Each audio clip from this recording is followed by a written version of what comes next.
What's up guys, and welcome to your flight tutorial. I'll be your instructor Jayden, and there are two things we've got to get out of the way before we begin.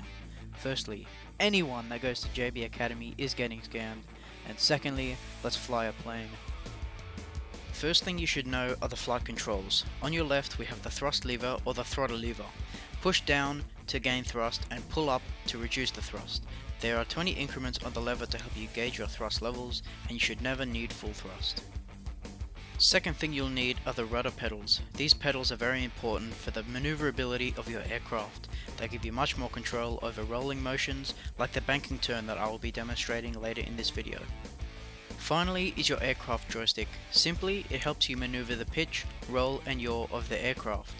Now that you know all of the controls, let's move to the cockpit for an explanation of all of the instruments. Your flight instruments for this tutorial are the basic 6-pack with a few extra indicators to help you out. Let's go to the main indicators, the 6-pack. Your first instrument is the airspeed indicator. Similar to a speedometer in a car, the airspeed indicator indicates your airspeed as the name suggests. It uses a pitot tube that measures the total airspeed, which is the dynamic pressure plus the static pressure. When you minus the static pressure from the total pressure, you get the indicated airspeed. The airspeed indicator reads in knots, and looking at the indicator you can see a green part. This is the safe to fly speeds. Then the yellow part, which is the top speed indicator, and then the red is the speeds that you cannot exceed, because it is at this speeds that your plane starts to receive physical damage, and which is less than ideal. Next is your attitude indicator. This gives us an indication of whether you are pitched up or down or rolled left or right. When you're in the blue, that means that you're increasing the altitude, and in the brown you are decreasing your altitude. Remember, blue is the sky, brown is the ground. The indicator also has different dashed lines to help you indicate your rate of bank. Next, the altimeter. The altimeter works on a preset pressure setting. As the static pressure decreases, the altimeter reads a higher altitude. When reading the altimeter, the big hand reads in 100 feet increments, the medium-sized hand reads in 1000 feet increments, and the small hand reads in 10,000 feet increments. Then we have the turn coordinator. This indicates whether you are in a left or right turn, and whether you are slipping or sliding. When the ball is in the middle of the gauge, you are making a level turn. Then your heading indicator. The heading indicator acts like a compass, however it doesn't have as much error or lag as the normal gyro compass would. And the final part of your 6-pack is the vertical speed indicator. This works by measuring the difference in static pressure to create a reading of how fast you are ascending or descending. Now, let's do a quick run through of the other indicators that you will be using today. You have two boxes, the brake indicator and the landing gear indicator. As you see, when the boxes are black they are not active, and when they have writing on them they are active. Then, the spoiler and fuel indicators. The spoiler gauge shows the change in wing shape as the brakes are on, and the fuel gauge shows the fuel level. Next is your throttle gauge, ranging from idle to max, reads how much thrust is being generated, and finally your flap and trim indicators. Your flaps will need to be changed when landing and taking off. Now that you know how all of the instruments work, it's time for a takeoff, banking turn, and landing demonstration. Alright guys, time to learn how to take off from the runway. Some of the key things that you need to note is that your speed needs to be above 150 knots to be able to generate enough lift. Your flaps should be around 5 to 15% open during takeoff, again to generate more lift, and you have to make sure that you don't disengage your landing gear until you're at a safe distance from the runway, just in case you need to make an emergency landing. With that in mind guys, let's watch a live takeoff. Alrighty, bit of live commentary over this flight tutorial.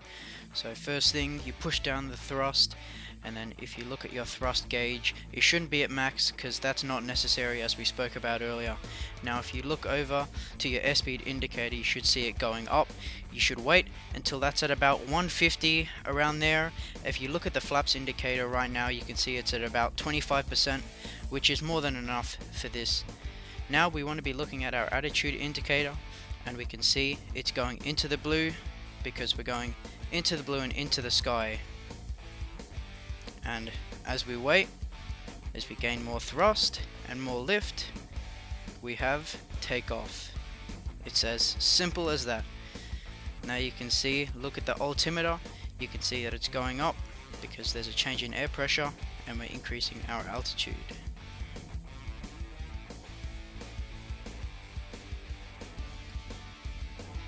Before we perform this next maneuver, these are some things that you guys should know. When performing a bank turn, imagine that you're in a two-dimensional plane where you start perpendicular to one axis and you need to end up being parallel to the same axis, which basically means that you're making a 90-degree turn. When doing this, it can be helpful to reduce your speeds to cause a little turbulence, and you should be looking at your turn indicator and your altitude indicator to determine how sharp your turn is and if you're slipping. And finally, you should be looking at your heading indicator to determine when you have become parallel to the original horizon. Alright, here's some commentary over a bank turn. So first thing you could notice is that on our heading indicator we're currently pointed east, and on our thrust indicator we are currently less than what we started with. And here we go, looking at the attitude indicator, we're turning, and our attitude indicator should line up with around the first dash, which means that we're making a 45-degree turn. And on our turn indicator in the bottom left, you see that the small dot is in the middle, which means that we aren't slipping and we're staying very stable. And if you look now at our heading indicator, you can see that we're slowly making a turn, changing. So this is a right side banking turn, so we're slowly making our way heading towards the south direction.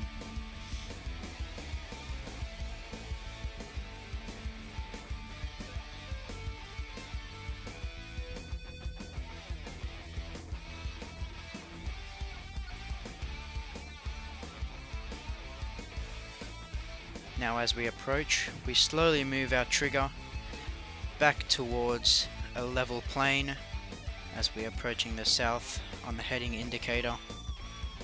And now, slowly back to level, no turbulence, very smooth, well done banking maneuver.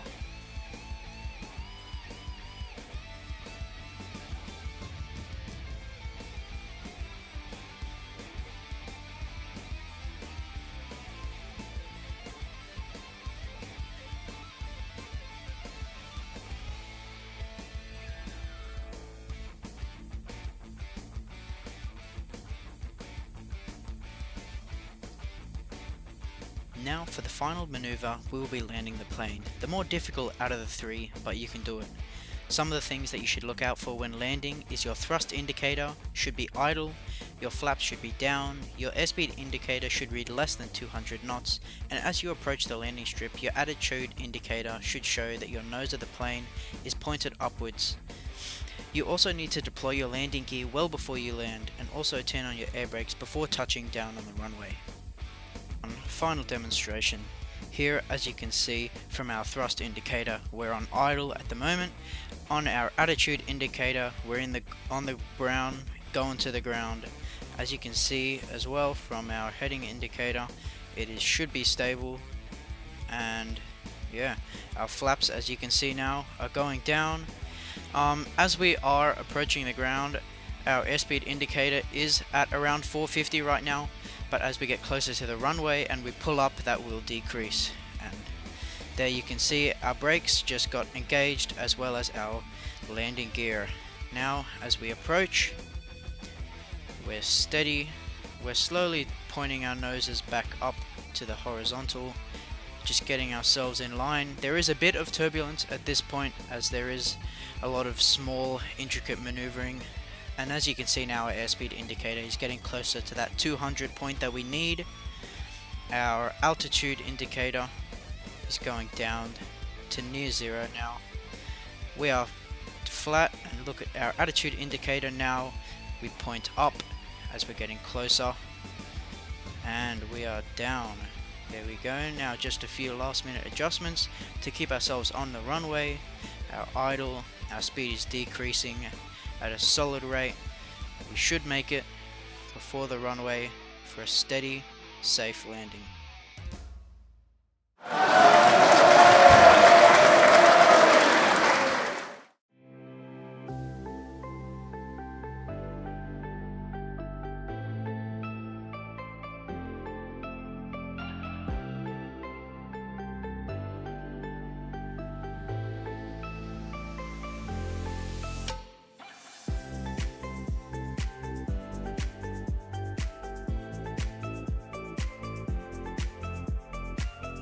Thanks for tuning in, guys. That was my flight simulation and demonstration. I hope you all enjoyed, but that's all we've got for you today. Like, subscribe, stay tuned in for our next videos, and peace out.